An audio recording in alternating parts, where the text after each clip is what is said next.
Hello from the Speech Solution. This is Busy Bees, and it's a really fun hybrid activity for green screen and in-person use. Let me show you what you get. All of these backgrounds, and look, 11 different skills and concepts you can work on, and 11 different target sounds.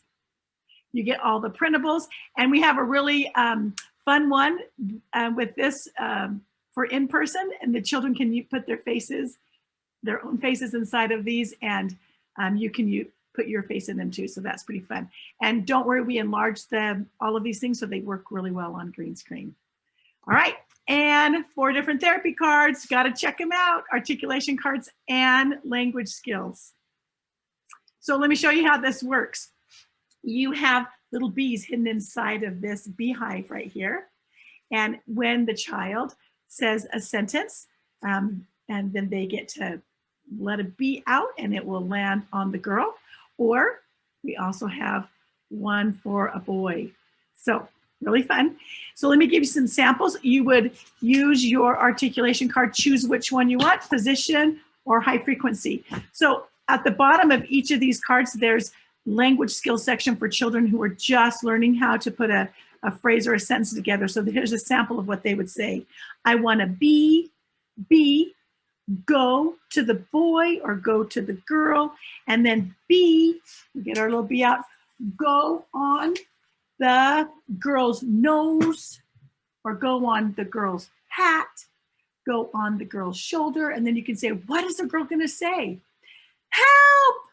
A bee is on me, or a bee is on my shoulder. All right, so that's a sample of early language skills. And then if you were going to use a position card and you were going to have a child work on SH, we have 3 different sentences for SH. Well, we have 3 different sentences for 11 different target sounds, but here's a sample of the 3 for SH. The initial SH sentence would be this: people shake, shiver, and shout when they see a shy bee. So after they do that, they get their bee out and it flies around and goes on the boy or the girl. A medial SH, these bees are not bashful. They are pushing out of the beehive to see sunshine. All right, and then the final SH, this bee will rush over to the kids until they swish it away or smash it. So all of the sentences go with this activity. There's 33 of them. All right, now don't worry if you have a child with advanced skills and you need a more challenging practice for them, because we have the high frequency articulation card. Again, they have the same 11 target sounds. And if they were working on S, a child would get 14 trials in one turn. R and L, 13 different trials. And TH, there's 12 TH sounds built in all the different positions on this high frequency articulation card. So we got you covered. All right. On with these 2 backgrounds, the girl and the boy, you can also work on possessives, because you can take a bee out of the beehive again and it can land on the child. And you can say, where is the bee? On the boy's eye, or the boy's nose, or mouth, hair. You can do his cheek, hat, scarf, rope, vest. The girl has a vest. Badge. Okay, so that's possessives. Now this next one, you work on spatial concepts. So you can just decide to work on one concept. Maybe you're going to work on next to or beside. So you will just take bees and put them everywhere. You can put next to the rock, or you can put it next to the hive, next to anywhere you want, or place pockets and use them all around for all the spatial concepts. Now again, we have our language card, and we give you lots of ideas on the language card on where to place these. You can use the girl and the boy. We have the girl and the boy, and again, use spatial concepts. And you can put them in front and back, behind, on, top, bottom, up, down. So lots of ways to use this. Now you would also use this boy and this girl for pronouns, and then we have one of them together. And so you can take a bee and place it with, between both of them. And then you would ask them some questions about the bee, like who has a bee? They have a bee. Whose bee is this? This is their bee. Who does the bee belong to? This bee belongs to them. And so you would go back and forth, and you can do the same thing you did with the boy and the girl and do some real specific practice, okay? And don't forget that you can take this bee and you can hold it and say, whose bee is this? And then they have to say that's, yours, and you can work on yours, and then have them hold up a bee at home and have them show it to you, and you ask about their bee using the same questions, and they'll say, they can work on I, me, my, mine. And then you can both hold your bees and work on we, us, our, ours. All right, so lots of ways to use this with pronouns. Okay, you would use these screens again. You can go back to the boy and the girl, and you can use this for body parts, okay? So a bee would fly around, and the child could tell you where it's gonna land on a body part, on his, if it's gonna land on his hand, or if it's gonna land on his neck. You can cover the kids in bees, just cover them all up, and then the child will tell you, where a bee is using a correct body part, and then you take that bee off. We give you these really cute little printables, and you can actually use them with green screen too, because you can decide that maybe you're gonna be the person and a bee is gonna fly and it's gonna come land on you. Maybe it's gonna be on your shoulder, or it's gonna come on your face or on your hat, okay? And you can also have a child use the paper bee at home, and they have it land all over them, and you talk about that, okay? So that's a fun one.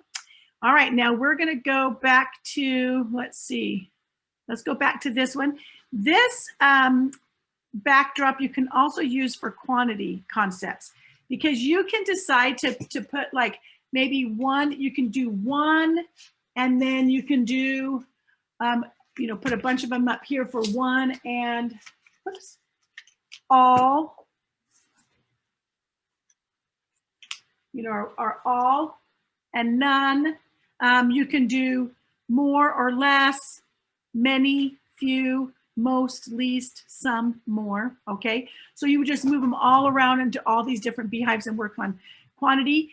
And you would also go to the two kids here, and whoa, there we have it. So you can say, she has all of the bees on her and he has none, okay? And you can go through and use those same exact quantity concepts. It's kind of fun. And work on whichever ones you want, many, few, whichever ones, okay? So those are the ones you use for quantity concepts. And let's see our next one. Oh, this is fun. So this one we use for following directions. And you're gonna tell the kids that the bees are bringing little messages to us. And so you can reach in the envelope and say, let's see what message the bee has brought us. And we have to do whatever it says. And then you're gonna pull it out and you say, okay, this is what you have to do. And you can just use one action, two actions, or three actions. You can say, stand up, buzz like a bee, and turn around in a circle. And then you can say, let's check out another one, and let's reach inside this one. Oops, let's reach inside and get one out. And then this one says, first, flap your arms like wings. Next, shake your hips. And last, say, I am beautiful. All right, so that's a fun one for following directions. Let's go back to, we're gonna go back to number 3. I forgot to show you one of the backgrounds. Well, you've seen it, but this has multiple uses. So this one you can work on plurals, okay? So you can say, you know what?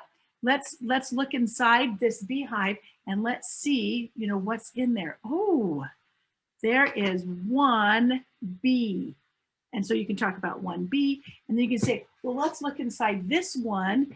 And in this one, I forgot to put the bees in there, but you would pull out multiple bees and say, look, this one has 2, whoops, 2 bees flying around.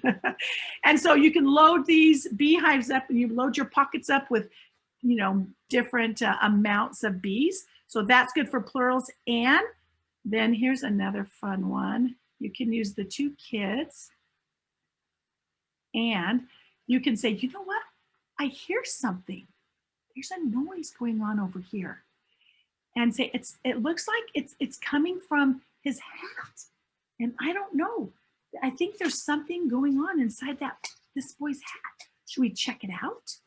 All right, I'm gonna reach in there and see what I can find. So then you would reach in, and you would, again, pull a bee out of his hat and say, there was 1 bee inside his hat. And then you can say, should we check out the girl's hat and see? And of course, I don't have these in there, but you would pull out, you know, the bees could be up in there, and you pull out bees from her hat, and you can say she had 2 bees in her hat. And so you can work on plurals by pulling bees out of their hat. So that's pretty fun. Okay, and then let's go to the last one. So this one is used for questions. And again, you have this really fun beehive, and you're going to tell the kids that each time they answer a question for you, then we are going to see if we can let a bee loose, or you will be so brave and reach into the beehive and see if you can feel a fuzzy bee. And so you're going to ask questions like, who's scared of bees? And they have to tell you, and then you can get the bee out, and there it is, and it can fly around, and it can go on the board. And so you continue to ask questions and pull bees out, or you can already have bees up on the board, and each time they answer a question, then you're going to take them and fly them into the beehive. All right, so lots of stuff to do. This will keep you busy for weeks. All right, so go check out Busy Bees at thespeechsolution.com, and follow us on our YouTube channel, and so you'll always be updated on our new activities, and also on Instagram and Facebook. All right, have fun.